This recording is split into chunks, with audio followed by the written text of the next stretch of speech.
Okay,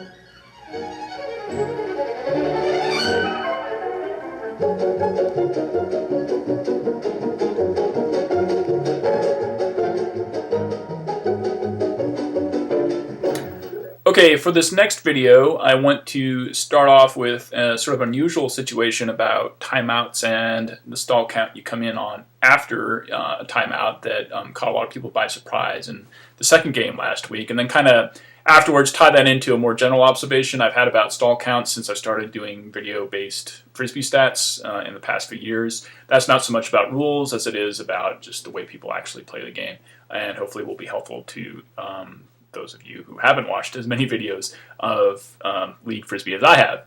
Okay, so without further ado, why don't we get into this first situation, because it's an interesting one, and I think a lot of people learned something when it happened. So it's going to start off with Dave Campbell retrieving the pole and then uncorking a big throw down the field.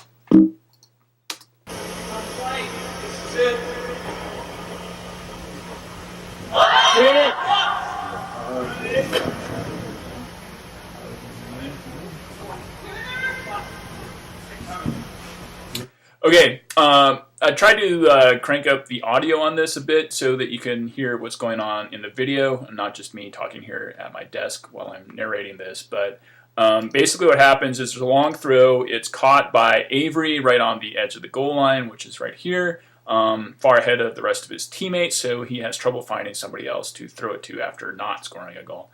I need to preface this next part by saying that in Winter League, our stall count goes to 7 rather than 10. So if we play this again, and hopefully you'll be able to hear Tierney, who begins the stall count almost immediately after Avery catches it, you can hear that he gets up to stall 6.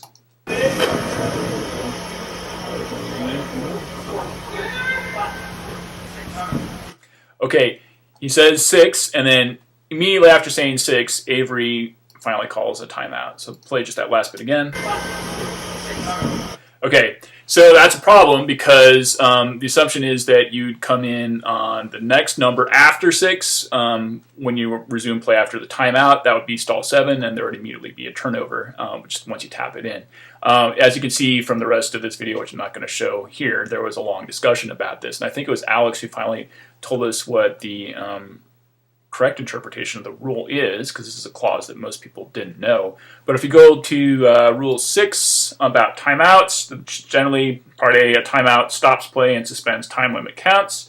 Then you have to dig through the details a little bit further, but Part B, 5C, the player who had possession of the disc when the team timeout was called restarts play with a check at the pivot spot, and the marker resumes the stall count with the word stalling, followed by the last number uttered before the timeout, plus 1, or 9 if over 8, however such and such applies. So this is tricky. We kind of have to translate here from having a stall count of 10 to, or a stall count of 7 in Winter League. So you can translate this to basically 6 if over 5. But the idea is if you've gotten up to, say, stall 4 before the timeout was called, then you'd enter in on stall count 5. However, if you are at a point where the next stall count would be a turnover, then you just go back 1, or basically back to the last number uttered before the timeout was called. In this case, you would go into stall count 6 rather than stall count 7 on the resumption of play. So they got that right. Basically, it's funny to look at this. I want to save time and not show you the next video, but basically they set up this way, and Avery was able to throw a pass to Terry for the score in the end zone. So all's well that ends well, depending on which team you are playing on.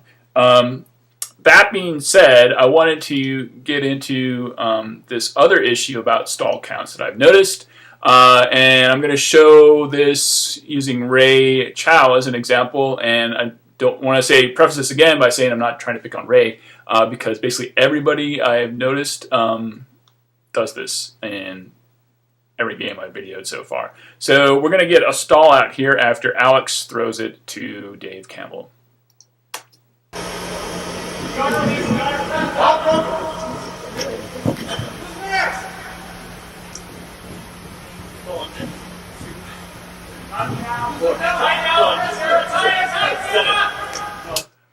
Okay, so Ray got stall 7 in that case. Dave threw it a little bit afterwards, and basically it was a turnover because he hadn't thrown it before Ray reached 7. So I actually think this is useful because you can hear Ray going through all the numbers of the stall count. Ray often plays a little deep on defense, so he's going to walk in, and this also enables us to hear exactly when he starts. So I think what I'm going to do is just have Ray walk in and then stop it at each stall count, so you can see that how fast he is counting. Okay, 121 at stall 1, 122, 123, 123, 124, 125, and he's about to say 7 right there. He's still at 125. Okay. So yeah, Ray did get 7 counts out before Dave got a throw off. Basically, it took about 4 seconds or 4.5 seconds for him to do so.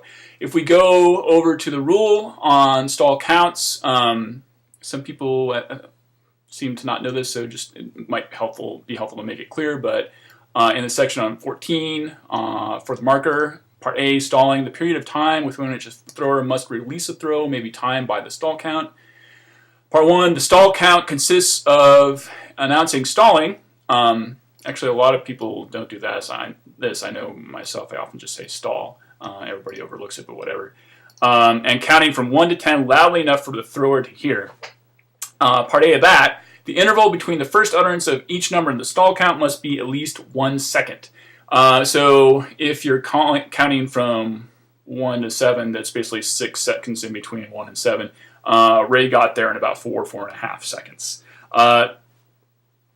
You can call a fast count if you need to, but like I said, every stall out I've seen in the videos that I've made of league play and even of like competitive play as well, every single one people get to stall 10 within about 8 seconds. Basically every stall count I've ever seen is fast. I think there's a lot of reasons for this. One is that people, when they're playing Ultimate, are just kind of pumped up. Their systems are moving really fast. They're processing time a little more quickly than they would, say, in normal life. And so 1 second seems a lot longer than it would otherwise, and they count a little bit fast for that reason. Another thing is that I think most people just don't know how long a second is, and it's a bit hard for people to be that judge. And as you noticed, when we go back to this, we can do it one more time, but Ray counts a lot faster in the second half of the stall count than he does in the first half. I think that's pretty typical of everybody, especially as they get close